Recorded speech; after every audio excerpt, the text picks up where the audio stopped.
Tu pourrais être surpris par ce que je m'apprête à partager, mais il est crucial de rester silencieux et concentré sur ce qui s'en vient. Tu regardes une autre vidéo exclusivement destinée aux élus. Si tu n'es pas un croyant en Christ, il est probable que tu ne regarderas pas cette vidéo jusqu'à la fin. N'hésite pas à l'arrêter, car le message pourrait ne pas résonner avec ton âme ou ton esprit.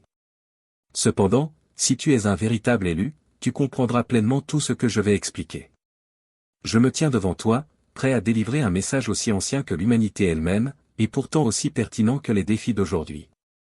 Ce message a traversé les âges, un avertissement divin et un appel à se réveiller de l'emprise de l'orgueil et de l'ambition égoïste. L'histoire de la tour de Babel n'est pas seulement un récit ancien. C'est une leçon pour chacun d'entre nous, une histoire d'ambition humaine dévoyée, d'orgueil menant à la chute, et de l'intervention divine pour rediriger les cœurs et restaurer l'ordre. Ce message va profondément creuser, arrachant les façades de l'orgueil et de la gloire personnelle, nous appelant à revenir à l'humilité, à l'unité dans le dessein de Dieu, à faire confiance à sa redirection, et à construire des vies ancrées sur une fondation inébranlable dans sa vérité. Aujourd'hui, je t'invite à abandonner les ambitions centrées sur toi-même et à placer ta vie fermement sur la fondation éternelle de Dieu. Prépare ton cœur, car ce message est conçu pour embraser ton âme, pour dépouiller tout ce qui ne glorifie pas Dieu, et pour te ramener à une vie enracinée en lui. Bienvenue dans une parole de sagesse. Si tu n'es pas encore abonné, fais-le, aime la vidéo et active les notifications pour rester à l'écoute de la parole de Dieu. Genèse 11 nous présente un monde où l'humanité avait une seule langue, une seule voix, et dans l'unité, elle poursuivait une vision, une tour qui atteindrait les cieux. Mais leur motivation était faussée dès le départ. Ils disaient, bâtissons-nous une ville et une tour dont le sommet touche le ciel, et faisons-nous un nom. Sens-tu le poids de ces mots? Ils ne disaient pas, glorifions Dieu, ou réalisons son dessein. Ils voulaient se faire un nom. L'orgueil avait pénétré leur cœur, leur donnant le désir d'être vus, retenus, glorifiés. Mais l'orgueil est trompeur. Il nous dit que nous sommes forts par nous-mêmes, que nous n'avons pas besoin de Dieu, que nous sommes assez sages pour diriger nos vies. Pourtant, Proverbe 16h18 nous enseigne que l'orgueil précède la ruine, et l'esprit hautain précède la chute. L'orgueil n'est pas un simple défaut, c'est un poison spirituel qui corrompt tout ce qu'il touche. Lorsque nous nous élevons, nous repoussons Dieu, nous nous éloignons de la source même de notre force et de notre sagesse.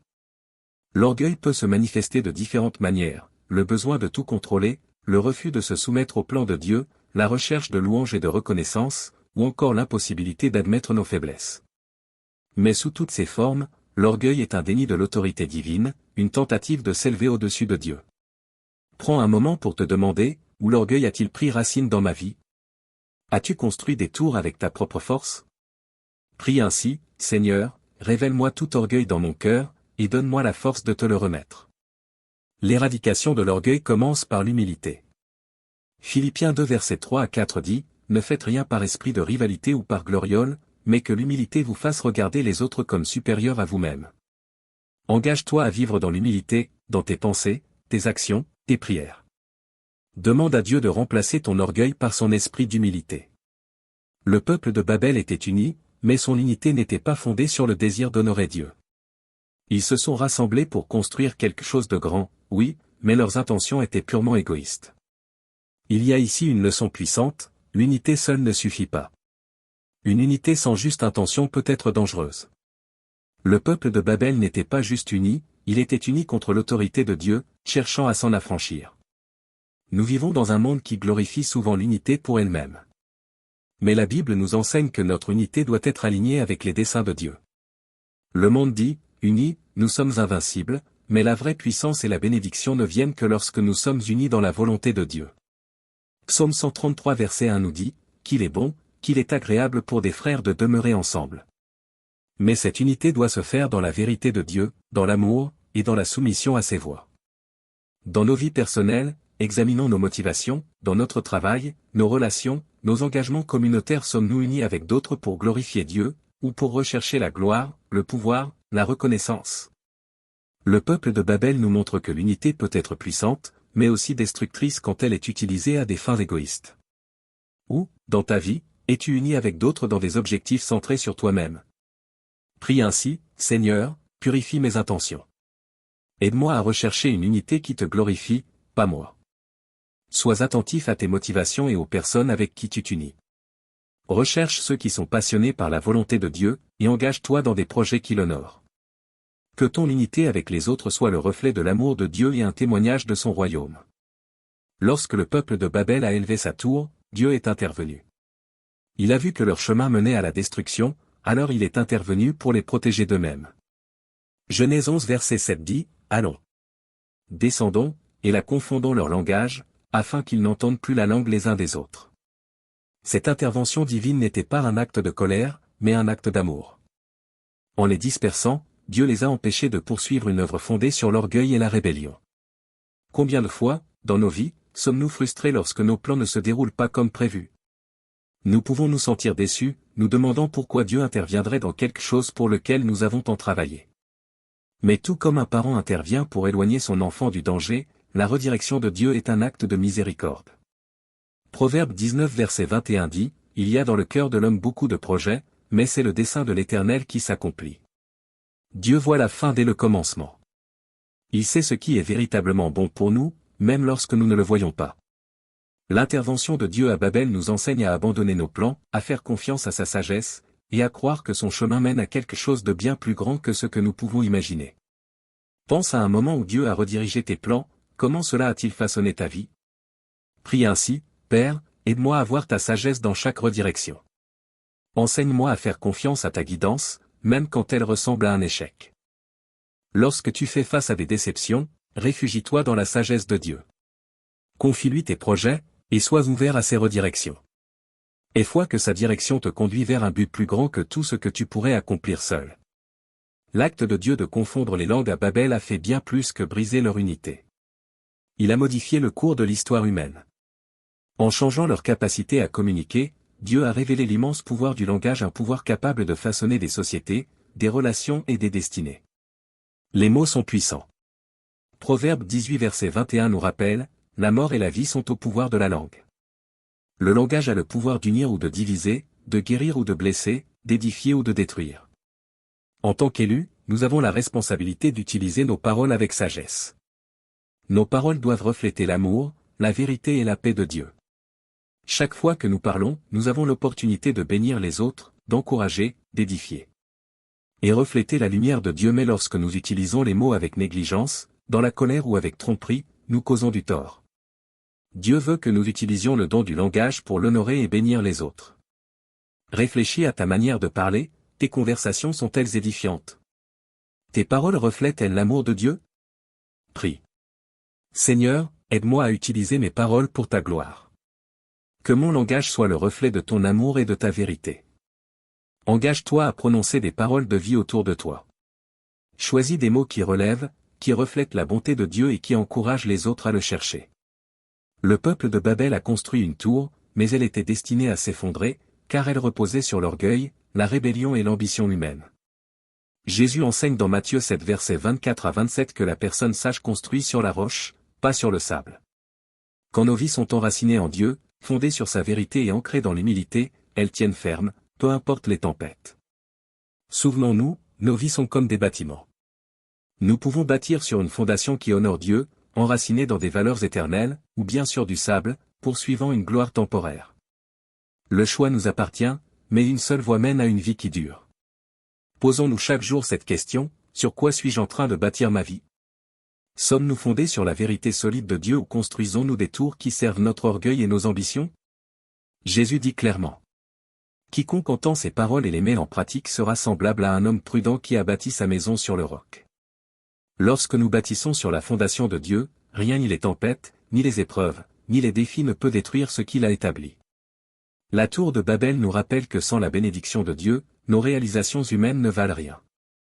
Nous pouvons nous démener, bâtir, mais sans lui, tout est vain. Psaume 127 verset 1 dit. Si l'Éternel ne bâtit la maison, ceux qui la bâtissent travaillent en vain.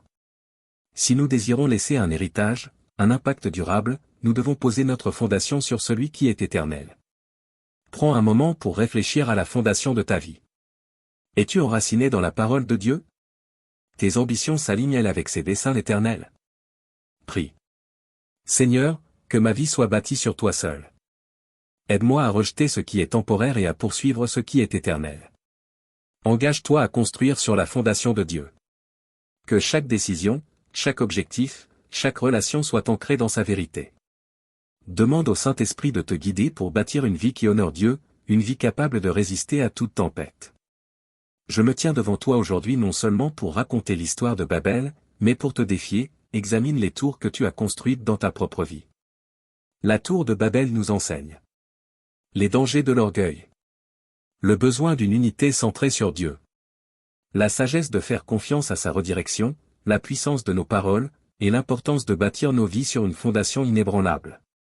Cette histoire ancienne est un appel à nous aligner sur l'autorité divine, à abandonner la gloire personnelle et à chercher une vie qui reflète la volonté de Dieu. Marchons dans l'humilité. Embrassons l'unité avec ceux qui poursuivent le dessein de Dieu. Faisons confiance à son intervention. Soyons prêts à lui remettre nos plans. Parlons des paroles de vie et d'amour, reconnaissant la puissance de notre langue. Et surtout, construisons nos vies sur le roc de sa vérité, sachant que seul ce qui est enraciné en lui subsistera. Bien-aimé, lorsque tu pars aujourd'hui, souviens-toi que l'histoire de Babel est ton histoire et la mienne un miroir qui nous montre ce qui arrive quand l'orgueil prend racine, quand l'unité perd son but, et quand l'ambition éclipse l'humilité. Fais de ce jour le jour où tu laisses derrière toi toute tour qui n'honore pas Dieu. Accepte son autorité, aligne tes ambitions à son dessein, et bâtis ta vie sur la fondation inébranlable de sa parole. Ainsi, non seulement tu trouveras une vie stable dans ce monde, mais tu laisseras un héritage qui résonne dans l'éternité. Prions ensemble cette prière de foi, comme une seule famille. Père céleste, Dieu tout-puissant et éternel. Nous venons devant toi aujourd'hui avec des cœurs mis à nu, humiliés dans ta sainte présence. Nous reconnaissons que toi seul es le Créateur de tout l'alpha et l'oméga, celui qui tient les cieux et la terre dans sa main. Il n'y a personne comme toi, Seigneur, personne d'aussi puissant, d'aussi aimant, d'aussi miséricordieux. Viens près de nous, Seigneur. Souffle sur nous par ton esprit. Que ton feu saint consume chaque partie de nos vies qui n'est pas alignée avec toi. Père, nous venons confesser nos faiblesses humaines, notre orgueil et nos ambitions. Pardonne-nous pour chaque fois que nous avons cherché notre propre gloire, bâtissant des tours de notre propre fabrication au lieu de nous humilier devant ton trône. Nous confessons, Seigneur, que dans notre recherche de reconnaissance, nous avons parfois détourné les yeux de toi. Nous avons voulu être vus, être connus, être honorés et ce faisant, nous avons oublié que toute gloire te revient à toi seul. Brise en nous toute racine d'orgueil, Seigneur. Détruis les tours que nous avons bâtis sur du sable, les ambitions qui ne te servent pas, purifie-nous de toute trace d'égoïsme, afin que nous puissions nous tenir purs et entièrement dévoués à ta volonté. Seigneur, donne-nous un esprit nouveau d'humilité. Humilie nos cœurs. Apprends-nous à t'honorer dans chaque partie de notre être. Que nous soyons des personnes qui cherchent ta gloire avant la nôtre. Rappelle-nous chaque jour que tout ce que nous sommes, tout ce que nous avons, vient de toi. Donne-nous des yeux pour voir au-delà de nous-mêmes, pour reconnaître que nous faisons partie d'un dessein bien plus grand, un plan divin qui dépasse tout ce que nous pourrions imaginer. Père, aide-nous à marcher dans l'unité non pas avec des ambitions mondaines, mais avec des cœurs alignés sur ton dessein. Comme les gens de Babel étaient unis pour construire leur tour, permets que nous soyons unis, non pas pour notre propre gloire, mais pour élever ton nom et faire avancer ton royaume. Plante en nous un désir d'unité qui te glorifie, une unité fondée sur l'amour, l'humilité et la recherche de ta volonté. Père, nous remettons nos plans entre tes mains. Car tu es l'auteur et le finisseur de notre foi. Nous savons que beaucoup sont les projets dans le cœur de l'homme, mais c'est ton dessein qui s'accomplit. Redirigez-nous là où nous nous sommes égarés. Replace-nous sur le chemin qui mène à ta volonté parfaite. Quand nos ambitions troublent notre vision, rappelle-nous de nous appuyer sur toi, de rechercher ta sagesse. Aide-nous à te faire confiance, Seigneur. Quand tu fermes des portes, quand tu changes notre voie, quand tu nous demandes d'attendre. Apprends-nous à nous abandonner avec foi, sachant que tu vois ce que nous ne voyons pas, et que tes plans sont pour notre bien et ta gloire. Purifie aussi nos langues, Seigneur, et garde nos paroles. Rappelle-nous le pouvoir de notre langage, la manière dont nos mots peuvent construire ou détruire. Que nos paroles soient pleines de vie, de grâce et de vérité. Aide-nous à voir que nos mots sont des semences. Fais que nous plantions des graines d'espérance, d'encouragement et de foi. Apprends-nous à parler des paroles qui t'honorent, qui reflètent ton cœur, qui attirent les autres à toi. Père, établis-nous sur une fondation solide. Celle de ta parole et de ta vérité. Que nous ne soyons pas emportés par les sables mouvants de ce monde, mais que nous restions fermes, inébranlables, ancrés dans ton amour. Quand les tempêtes viendront, quand les épreuves surgiront, que notre foi demeure inébranlable, car elle est enracinée en toi. Que nos vies soient des témoignages de ta grâce, bâtis sur le roc qu'est Jésus-Christ. Aide-nous à bâtir non pour le temporaire, mais pour l'Éternel, à rechercher les trésors qui dureront pour toujours dans ton royaume. Je te présente chaque personne qui entendra ce message. Chaque âme touchée par ton esprit. Seigneur, touche-les profondément. Que ta présence les enveloppe comme une étreinte chaleureuse, guérissant chaque blessure, consolant chaque peine, fortifiant chaque faiblesse. Que ton amour les envahisse comme jamais auparavant. Que ce message brise chaque mur, chaque barrière que l'orgueil ou les blessures ont érigée autour de leur cœur. Que ton amour pénètre profondément, restaure l'espérance, renouvelle la foi, et apporte la paix. Père, je prie aussi pour ceux qui partageront ce message. Ceux qui aimeront, commenteront, s'abonneront. Amen. Que leurs actions soient bien plus que des clics ou des mots, qu'elles soient une déclaration de foi, un acte d'engagement envers toi. Bénis-les abondamment, Seigneur. Ouvre les écluses du ciel et déverse sur eux des bénédictions qu'ils ne pourront contenir. Entoure-les de ta faveur comme d'un bouclier. Fais de leur vie des phares de lumière, guidant les autres vers toi. Amen. Qu'ils ressentent ta présence, ta puissance et ta paix dans chaque domaine de leur vie. Protège-les, guide-les, et fais briller ta gloire à travers eux. Et maintenant, Seigneur, nous te demandons que le feu de ton Saint-Esprit descende sur chacun d'entre nous. Que ton feu purificateur nous consume, qu'il purifie nos cœurs, nos pensées et nos âmes. Brûle toutes les impuretés, toutes les distractions, tous les désirs qui ne sont pas alignés avec toi.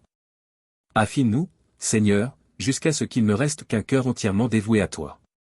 Que ce feu allume en nous une passion, une faim de ta présence, un désir de te connaître plus profondément.